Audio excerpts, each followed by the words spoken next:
ஆண்டவரும் உலக இரட்சகருமாகிய இயேசு கிறிஸ்துவின் ஈடேற்ற திருநாமத்துல நேரத்துல எல்லாரையும் இந்த 11வது நாள் உபாசபத்திற்கு வாழ்த்துகிறேன்.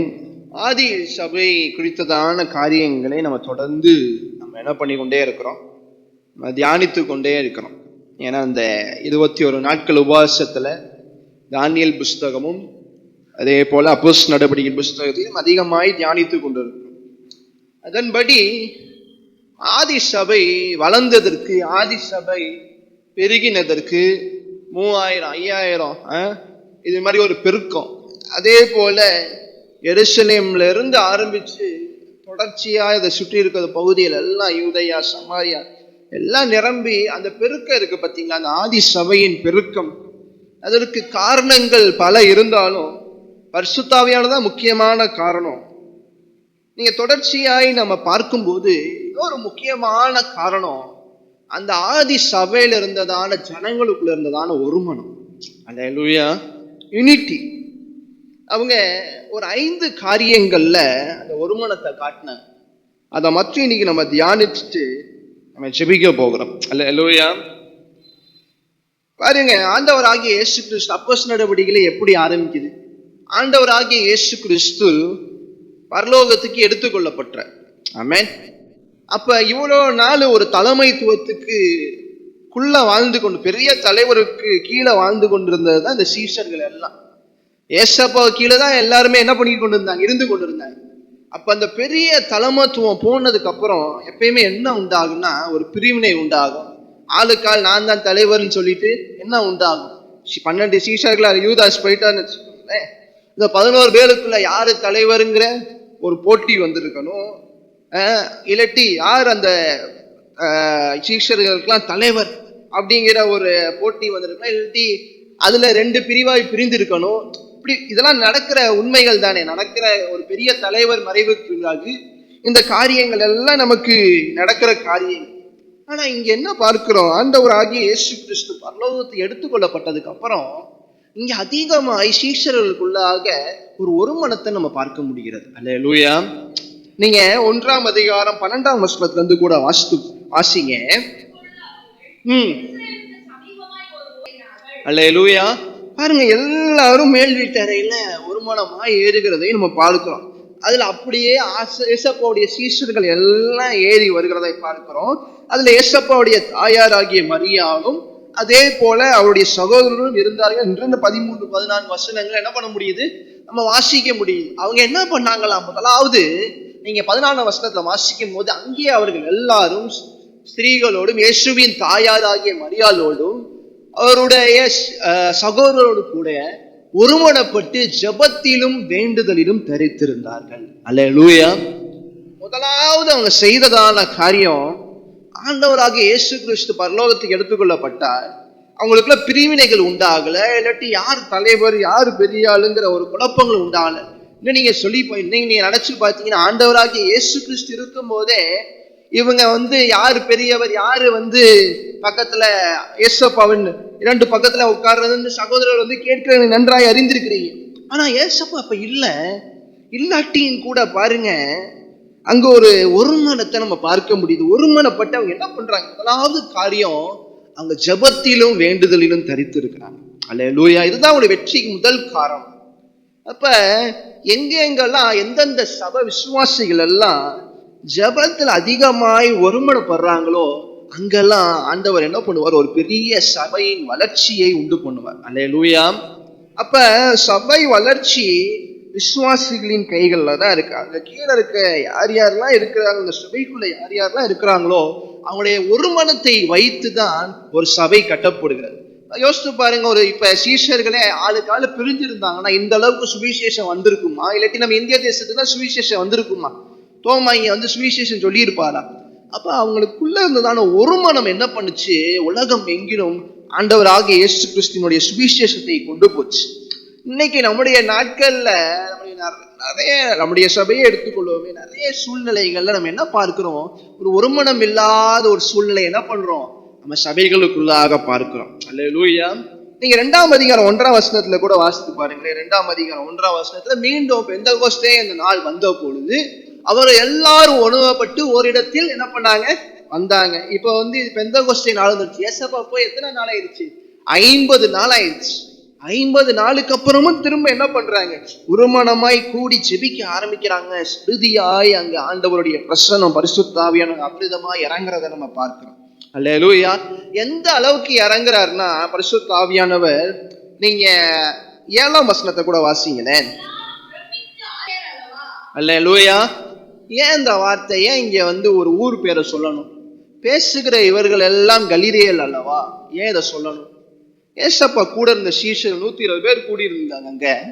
ஏசப்பா கூட இருந்த சீஷர்கள் பெரும்பாலானோர் படிப்பலாற்றவர். எல்லாம் மீன் விற்கிறவங்க, மீன் பிடிக்கிறவங்களா இருந்தாங்க. மீன் பிடிக்கிற மோஸ்ட்லி யார் பார்த்தா பெரும்பாலானோர் யார் செய்து வந்தாங்க இந்த தொழிலை பார்க்கும்போது? இந்த கலிலேயர்கள் தான் செய்து வந்தாங்க. ஏசப்பா கூட இருந்ததுல பெரும்பாலானோர் கலிலேய சார்ந்தவர்கள்.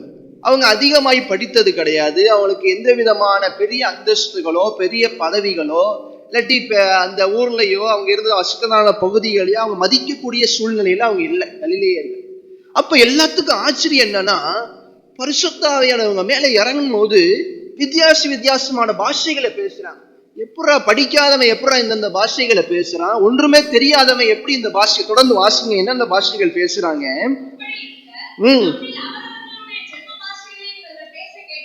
சுற்றி இருக்கிற அந்த மேல் வீட்டறையை சுற்றி இருக்கிறவங்க எல்லாம் ஆச்சரியப்படுறாங்க.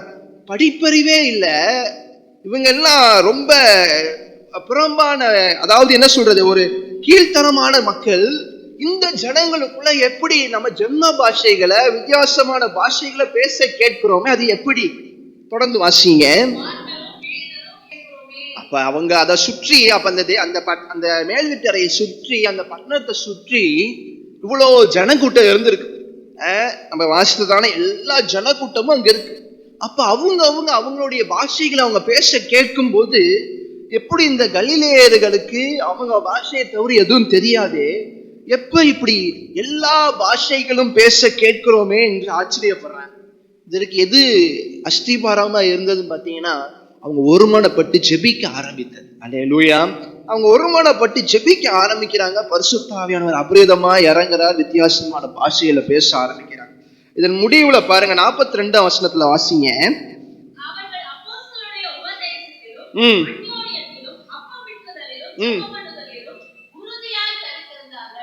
பாருங்க, இந்த மேல் வீட்டு அறையில மட்டும் நடந்து போகிற சம்பவம் கிடையாது. சரி, ஏசப்பா போனோடனே ஜெபிக்கிறாங்க. அடுத்து 50வது நாள்ல ஜெபிக்கிறாங்க. அப்போ ஆண்டவர் பரிசுத்த ஆவியானவர் பயங்கரமா இறங்குறாரு. இறங்கிட்டு அப்படியே விட்டுறல பாருங்க, தொடர்ச்சியா பாருங்க, அந்த அதிகார முடிவுலையும் பாருங்க, அவங்க என்ன பண்ணாங்கன்னா, அப்பம் பிக்குதலிலும் ஜெபத்திலையும் உறுதியாய் தரித்திருந்தார்கள். அல்லேலூயா. ஜெபத்தை விட்டு அவங்க பிரியவே இல்லை. ஜெபம் அவங்களுடைய வாழ்க்கையில ஒரு அங்கமாய் இருந்தது. அப்ப அவங்க ஒருமானப்பட்டு தொடர்ச்சியா என்ன பண்ணிக்கொண்டே இருந்தாங்க? ஜெபித்து கொண்டே இருந்தாங்க. நீங்க அதே போல 4ஆம் அதிகாரத்துக்கு வாங்கலேன். 4ஆம் அதிகாரம் 31ஆம் வசனத்தை வாசிங்க.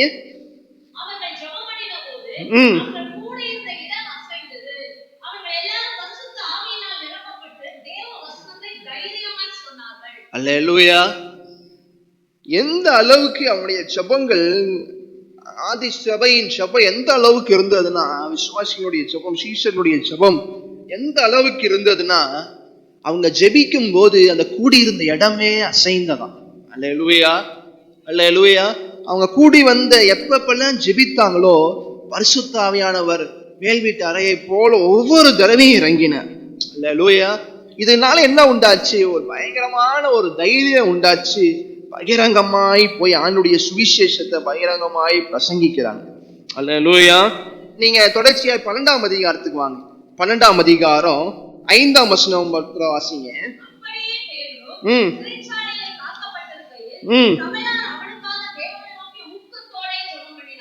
அல்லேலூயா. பாருங்க, சபையார் எப்பெல்லாம் ஜெபிக்கிறாங்களோ ஆண்டவர் பெரிய 12 வாசிங்க. அதுல 12.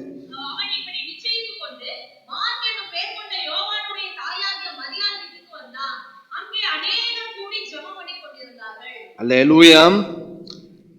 5ஆம் வசனத்துல அவங்க ஜெபிக்கிறாங்க. உடனே 7ஆம் வசனத்துல சடிதியாய் அங்க ஆண்டவர் என்ன பண்றாரு? 7ஆம் வசனத்துல நீங்க வாசிக்கும் போது 12:7 சடிதியாய் அங்க சங்கிலிகள் எல்லாம் கலந்து விழுகிறது. இங்க விசுவாசிகள் ஜெபிக்கிறாங்க, அங்க சிறைச்சாலையில அப்போஸ்தலனாகிய பேதுருக்கு என்ன உண்டாகுது? விடுதலை உண்டாகுது. தொடர்ச்சியாய் அவங்க வர்றாங்க, தொடர்ச்சியாய் பேதுரு வர்றாரு. 12:12 என்ன பண்ணி கொண்டிருக்கிறாங்களாம்? எல்லாம் ஜெபம் பண்ணி கொண்டிருக்கிறாங்க. அல்லேலூயா. அப்ப அவங்க ஒருமனப்பட்டு முதலாவது அவங்க செய்ததான காரியம் என்ன? ஜெபம். அவங்க செய்ததான முக்கியமான காரியம் ஜெபமா இருந்தது. அதுதான் அவங்களுடைய வளர்ச்சிக்கு, ஆதி சபை இந்த அளவுக்கு உலகம் முழுவதும் பரவினதற்கு, உலகம் முழுவதும் சுவிசேஷம் சென்றதற்கு அதுதான் வழியா இருந்தது. அல்லேலூயா. இரண்டாவது காரியம் ஐக்கியத்துல ரொம்ப யூனிட்டி இன் ஃபெலோஷிப். அதாவது அவங்களுக்குள்ள இருந்த ஐக்கியத்தை யாருனாலையும் பிரிக்க முடியல. அல்லேலூயா. அவங்க ஒருமனப்பாட்டோடு இந்த ஐக்கியத்துல இருந்தாங்க, அந்த ஃபெலோஷிப்ல இருந்தாங்க. பாருங்க, நம்ம பல ஃபெலோஷிப் இருக்கு. ஆண்கள் ஜெப ஐக்கியம், அதே போல தெபரால் பெண்கள் ஐக்கியம். அதை என்ன பண்றது கிடையாது. நிறைய பேர் இந்த ஐக்கியத்துல சேர்றதே கிடையாது. ஆண்கள் ஐக்கியத்துல நிறைய பேர் வர்றதே கிடையாது. அது பாட்டு ஐக்கியம் இருக்கும், இவங்க பாட்டு தனியா செயல்பட்டு கொண்டு இருப்பாங்க. அப்படி இராதபடி இங்க வசனம் என்ன சொல்லுது? நீங்க 2ஆம் அதிகாரத்துல 43 இருந்து கூட வாசிங்க.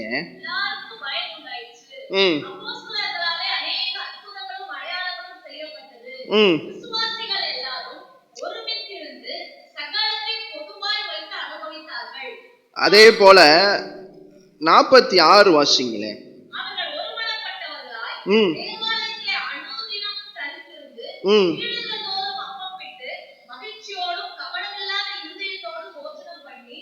பாருங்க, இதுல முக்கியமான ஐக்கியத்துக்கு ரொம்ப முக்கியமான இருந்த சுவாபங்களை பாருங்க. மகிழ்ச்சியோடு கபடம் இல்லாத இருதயத்தோடு போஜனம் பண்ணி. அல்லேலூயா. அவங்களுக்குள்ள பொறாமை இல்லை, அவங்களுக்குள்ள தேவனுடைய மகிழ்ச்சி இருந்தது, அவங்களுக்குள்ள தேவனுடைய சந்தோஷம் இருந்தது, ஒரு சுத்தமான இருதயம் இருந்தது. அவங்களுக்குள்ள கபடான இருதயமே இல்லை. ஒரு விசுவாசியை பார்த்து இன்னொருத்தன் பொறாமப்படுகிற காரியங்களோ, இல்லாட்டி ஒரு குடும்பத்தை பார்த்து இன்னொரு குடும்பம் பொறாமப்படுகிறதோ, அவங்களுக்குள்ள இந்த கபடே இல்லை. ஒரு சுத்தமான இருதயம் அவங்களுக்குள்ள காணப்பட்டது. அதனால என்ன பண்ணாங்க? அவர்கள் ஒருமனப்பட்டவர்களாய் தேவாலயத்துல அனுதினமும் தரித்திருந்தாங்க. அந்த பாருங்க, ஐக்கியத்தை பாருங்க. இந்த ஐக்கியமே என்ன பண்ணுச்சு? அவங்களுக்குள்ள இருந்த இந்த ஐக்கியத்தின் சந்தோஷமே என்ன பண்ணுச்சு? சபையை கொண்டு போயிட்டே இருந்துச்சு. அல்லேலூயா, அல்லேலூயா. பாருங்க, அவங்க ஒருமனப்பட்டவர்களாய் தேவ ஆலயத்திலே அனுதினமும் தரித்திருந்து, தினந்தோறும் தரித்திருந்து, வீடுகள் தோறும் அப்பப்பட்டு மகிழ்ச்சியோடும் கபடமில்லாத இருதயத்தோடும் போஜனம் பண்ணினாங்க. அப்ப இந்த ஐக்கியம் ரொம்பவே முக்கியம்.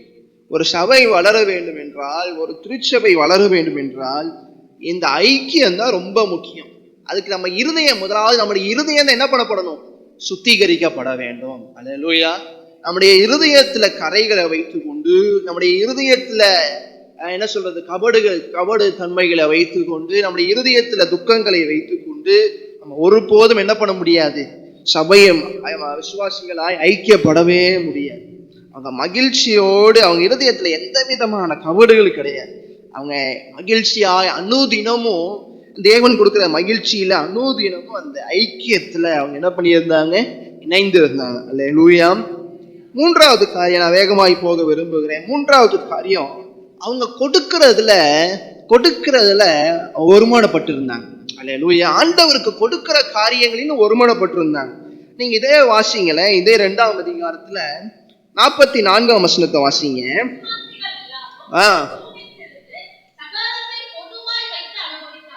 அதே போல தொடர்ந்து 45 வாசிங்க.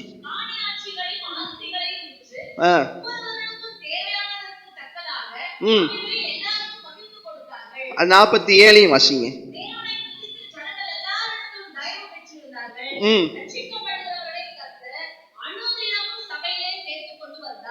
அல்லேலூயா. இதுல என்ன ஒரு காரியம்னா பாருங்க, கொடுக்கிறதுல ரொம்பவே எப்படி இருந்தாங்க? அவங்க உண்மை உள்ளவர்களா இருந்தாங்க.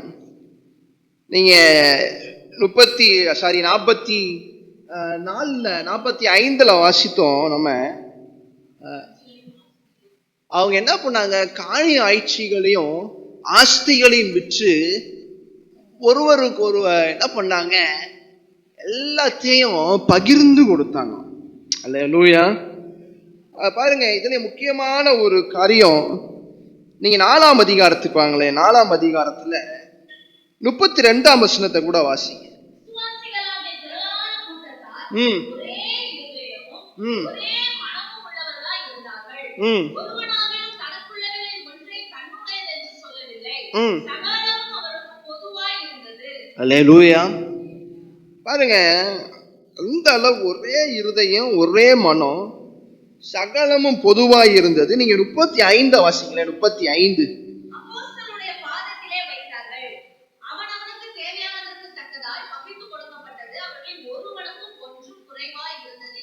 அதே போல 37.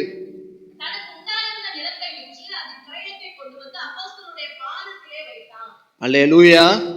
பாருங்க, இதெல்லாம் கொடுத்ததினுடைய காரியங்கள் எல்லாம் என்ன பண்றாங்க, ஒருத்தர் தேவையில இருக்கிறாங்களா உடனே அவங்களுக்கு கொடுத்துறது, வருமான பாட்டாயி அவங்களுக்கு கொடுத்து அவங்களுக்கு உதவுறது, எதையுமே தங்களுடையது என்று யாருமே என்ன பண்ணிக்கொள்ளலையா, மேன்மை பாராட்டவே இல்லை, எல்லாம் பொதுவானது என்று சொல்லி அப்படி வாழ்ந்திருக்கிறாங்க. பாருங்க, எதையுமே தங்களுடையது என்று சொல்லி யாருமே என்ன பண்ணலையா.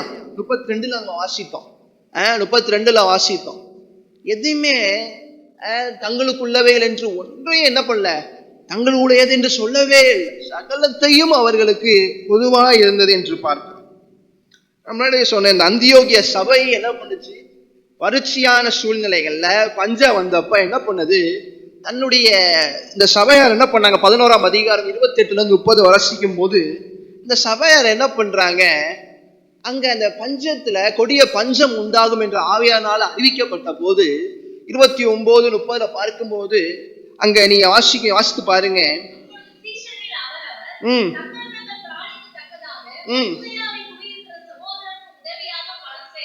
அல்லேலூயா. பாருங்க, உதவுறதுல கொடுக்கறதுல இந்த ஆதி சபை ஒரு தலை சிறந்த சபையா இருக்கு. அல்லேலூயா. சீஷர்கள் அவரவர் தங்கள் திராணிக்கு தான், அவங்க திராணி எதுவோ அதற்கு என்ன பண்ணாங்க, உதவி செய்தாங்க. அங்கிருந்து தான் சீஷர்களுக்கு கொடுத்தாங்க, அங்கதான தேவ ஊழியர்களுக்கு கொடுத்தாங்க, பஞ்சத்துல வாடினதான ஜனங்களுக்கு கொடுத்தாங்க. இது அப்போஸ்தலருடைய படியில கால்கள் வந்து என்ன பண்ணாங்க, அவங்களுடைய ஆஸ்திகளை விற்று போட்டாங்க. 4ஆம் அதிகாரம் 32, 35, 37 எல்லாத்தையும் வாசிக்கிறோம். அப்ப கொடுக்கறதுல இந்த ஆதி ஜனங்கள், ஆதி சீஷர்கள், ஆதி விசுவாச ஜனங்கள், அதுக்குள்ள அவங்களுக்கு என்ன இருந்தது, ஒரு ஒருமனம் இருந்தது. அல்லேலூயா. நமக்குள்ள இந்த ஒருமனம் வர வேண்டும். அல்லேலூயா. அடுத்து 4வது காரியம், இந்த ஒருமனம் என்ன பண்ணுச்சு, பல அற்புதங்களை செய்தது. அல்லேலூயா. 5ஆம் அதிகாரம் அப்போஸ்தலர் நடவடிக்கைகள் 5ஆம் அதிகாரம் 12ஆம் வசனத்துல இருந்து கூட வாசிக்க கேட்போம்.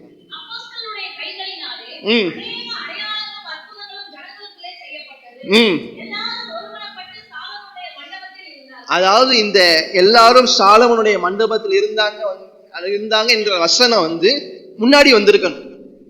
அதாவது இந்த வசனத்துக்கு முன்னாடி வந்திருக்கணும்.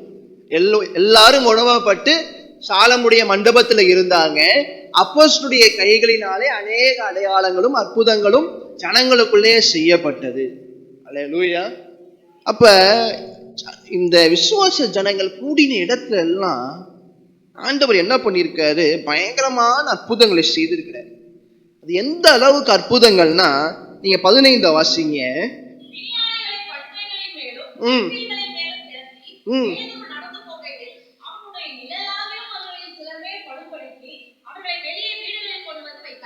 அல்லேலூயா.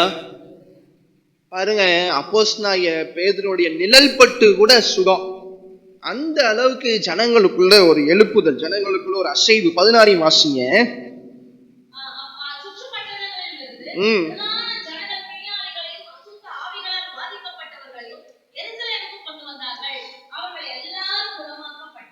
அல்லேலூயா.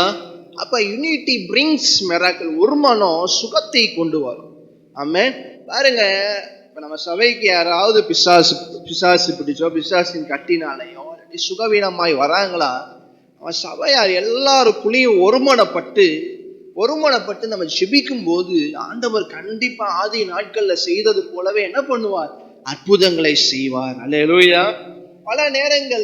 பல நேரங்கள்ல நம்ம கூடி இருக்கும் போது யாராவது 1-2 பேர் கூட விசுவாசம் இல்லாம இதை அதாவது உதாசீனப்படுத்திட்டு இல்லாட்டி அசட்டையா இருக்குமே, ஆனால் அந்த நேரத்துல அவங்களுடைய அந்த அவிசுவாசத்தை பார்க்கிற தேவன் ஒருவேளை அந்த நபர்களுக்கு ஆண்டவர் விடுதலை செய்யாம கூட என்ன பண்ணலாம், போகலாம். அதெல்லாம் நடக்கும், கண்டிப்பா நடக்கும். அப்போ ஒரு இடத்துல கூடி இருக்கும் போது அந்த ஜனங்களுக்குள்ள ஒரு மனம் இருக்குமே, ஆனால் எல்லாருக்கும் ஒரு ஏக சிந்தை, ஒரு ஏக எண்ணம், ஒரு ஏக விசுவாசம் இருக்குமே, ஆனால் அந்த இடத்துல ஆண்டவர் என்ன பண்றாரு, கண்டிப்பா ஒரு அற்புதத்தை செய்கிறார். அல்லேலூயா. அதுதான் இங்க அப்போஸ்தலருடைய நாட்கள்ல நடந்தது. அவங்க எல்லாம் அந்த சாலமோனுடைய மண்டபத்துல கூடி இருந்த போது, எல்லாம் ஒருமனப்பட்டு கூடி இருக்கும் போது ஆண்டவர் எல்லாருக்கும் அந்த யார் யாரெல்லாம் சுகவீனமா வந்தாங்களோ, யார் யாரெல்லாம் பிசாசின் கட்டுகளோடு வந்தாங்களோ எல்லாத்துக்கும் பரிபூர்ண சுகம் உண்டாச்சு. அல்லேலூயா. அப்ப ஒரு மனம் என்ன பண்ணுகிறது, சுகத்தை கொண்டு வருகிறது, அற்புதத்தை கொண்டு வருகிறது. அல்லேலூயா. அப்ப நம்ம ஒருமனப்பட்டு விசுவாசிக்கும் போது, ஒருமனப்பட்டு ஜெபிக்கும் போது ஆண்டவர் என்ன பண்ணுகிறார், பெரிய அற்புதங்களை செய்கிறார். அல்லேலூயா. அடுத்து கடைசியாக 5வது காரியம், அவங்க ஒருமனப்பட்டு என்ன பண்ணாங்க, ஊழியங்களுக்கு ஆட்களை அனுப்பினாங்க. அல்லேலூயா. யூனிட்டி இன் மிஷன்ஸ், அதாவது ஒருமனப்பட்டு சீஷர்களை ஒவ்வொரு பட்டணங்களுக்கும், இயேசுவை தெரியாத தேசங்களுக்கும் பட்டணங்களுக்கும் சபையிலேருந்து என்ன பண்ணாங்க, ஆட்களை அனுப்புனாங்க. மிஷினரிகளா ஆட்களை என்ன பண்றாங்க, அனுப்புறாங்க. நீங்க 13ஆம் அதிகாரம் 1ஆம் வசனத்திலிருந்து 3ஆம் வசனம் வரைக்கும் கூட வாசிங்க. இதை உபவாசித்து ஜெபம் பண்ணி அவர்கள் மேல் கை வைத்தது யாரு? உபவாசித்து ஜெபம் பண்ணி அவங்க மேல் கை வைத்து அவர்களை அனுப்பினது அப்போஸ்தலனாகிய பவுலும் யாரு, பர்னபாவையும் அனுப்பினது யாரு, சபையார், விசுவாசிகள். அல்லேலூயா. அப்ப என்ன பண்றாங்க, சபையார் அவங்களுக்குள்ள அந்த ஒருமனத்தை பாருங்க, ஒருமனப்பட்டு என்ன பண்றாங்க, உபவாசிக்கிறாங்க, ஜெபிக்கிறாங்க. அவங்க மேல கைகளை வைத்து நீங்க போங்க, எல்லா ஜாதிகளுக்கு போய் சுவிசேஷத்தை சொல்லுங்க, ஏசப்பாவை பற்றி சொல்லுங்க, அவர் உயிர்த்தெழுந்து விட்டு என்ன, அவர் மரித்த தெய்வம் கிடையாது, அவர் உயிரோடு இருக்கிற தெய்வம், அந்த சுவிசேஷத்தை போய் சொல்லுங்க என்று சொல்றாங்க. பாருங்க, அவங்க மேல கை வைத்து அவங்க ஊழியத்துக்கு அனுப்புறாங்க. அல்லேலூயா. பாருங்க, நம்மளும் பல நேரங்கள் நம்ம என்ன பண்ண வேண்டும், நம்ம ஒருமனப்பட்டு நம்ம ஜெபித்து நம்ம கிராமங்களுக்குள்ள, பட்டணங்களுக்குள்ள, ஏசப்பாவை தெரியாத தேசங்களுக்குள்ள, ஏசப்பாவை தெரியாத பகுதிக்குள்ள நம்ம என்ன பண்ணணும், ஆண்டவருடைய ராஜ்யத்தை நம்ம கொண்டு போய் சேர்க்க வேண்டும். அல்லேலூயா. இதுக்கு ஒருமனம் தேவை. அல்லேலூயா. ஏன்னா நம்ம 1:8 வாசிக்கிறோம்ல, 1:8 தான் ரொம்ப முக்கியமான வசனம். அப்ப பரிசுத்த ஆவியானவர் உங்க மேல் வரும்போது நீங்கள் பலன் அடைந்து எருசலேம், யூதேயா, சமாரியா, பூமியின் கடைசி பகுதியில் எப்படி இருப்பீங்க, சாட்சிகளா இருப்பீங்க என்று சொன்ன வார்த்தைக்கு ஏற்ப இவங்க செய்ததான இந்த அவங்க ஊழியத்துக்கு அனுப்பினதான அந்த என்ன சொல்றது, அதாவது மிஷினரிகளா அவங்க அனுப்பி வைத்ததான காரியங்கள் தான் இந்த வார்த்தை அப்படியே தீர்க்க தரிசனமாய் நிறைவேறி இன்னைக்கு உலகம் எங்கிலும் சுவிசேஷம் பரவி பாய்ந்திருக்கிறது. அல்லேலூயா. அப்ப ஆதி சபை வளர்ந்ததற்கு ரொம்ப ரொம்ப முக்கியமான காரணம் அவங்களுடைய ஒருமனப்பட்டு ஜெபம். ஏசப்பா இல்லையே என்று யார் என்ன பண்ண போல, பிரிந்து போகல. ஏசப்பா இல்லையே என்று அவங்களுக்குள்ள தங்களுக்குள்ள யார் தலைவருங்கிற போட்டி பொறாம அவங்களுக்கு இல்லை. அதுக்கு மாறாக அவங்களுக்குள்ள ஒருமனம் இருந்தது, அவங்களுக்குள்ள ஐக்கியம் இருந்தது. எல்லா காரியத்துக்கும் அவங்க ஜெபித்தாங்க. 50வது நாளா ஜெபித்தாங்க. பரிசுத்த ஆவியானவர் இறங்குற ஒவ்வொரு தடவையும் அவங்க ஜெபிக்கிறாங்க. அந்த அவங்களுக்குள்ள அந்த ஒருமனப்பட்ட ஜெபம் இருந்தது. அதுதான் முதலாவது காரியம் நம்ம பார்க்க வேண்டும். அடுத்த காரியம், ஒரு ஐக்கியம் இருந்தது அவங்களுக்குள்ளாக. தங்களுடைய எதுவுமே தங்களுக்குன்னு அவங்க நினைச்சு கொண்டதே கிடையாது. எல்லாருக்குள்ளேயும் ஒரு ஐக்கியம் இருந்தது, ஒரு ஏக சிந்தை இருந்தது, மகிழ்ச்சியோடு கபடமில்லாத இருதயமா இருந்தாங்க. அல்லேலூயா. எல்லாத்துக்கும் ஒரே இருதயம் இருந்தது. நம்ம 4ஆம் அதிகாரம் 32 வாசித்தோம்ல, ஒரே இருதயம், ஒரே சிந்தை இருந்தது. அதனால எல்லாத்துக்குள்ளேயும் ஒரு நல்ல ஐக்கியம் இருந்தது. அந்த ஐக்கியம் ரொம்பவே முக்கியம்.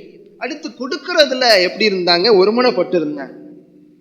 மிஷினரிகளை தாங்கிறது, அப்போஸ்தலர்களை தாங்கிறது, சீஷர்களை தாங்கிறது, அப்போஸ்தலருடைய பாதத்துல போற தன்னுடைய திராணிக்கு ஏற்ப, எதையுமே இங்க திராணிக்கு மிஞ்சிய தன்னுடைய திராணிக்கு ஏற்ப என்ன பண்ணாங்க, ஊழியத்திற்காக, பணிகளுக்காக அப்போஸ்தலர்களுக்கு என்ன பண்ணாங்க, தாராளமாய் அவங்க கொடுத்ததை, ஒருமனப்பட்டு கொடுத்ததை பார்க்க முடியும். பஞ்ச நாட்களிலும் பஞ்ச வாடினதான பட்டணங்களுக்கு என்ன பண்ணாங்க, ஒருமனப்பட்டு கொடுக்கறதை நம்ம பார்த்தோம்.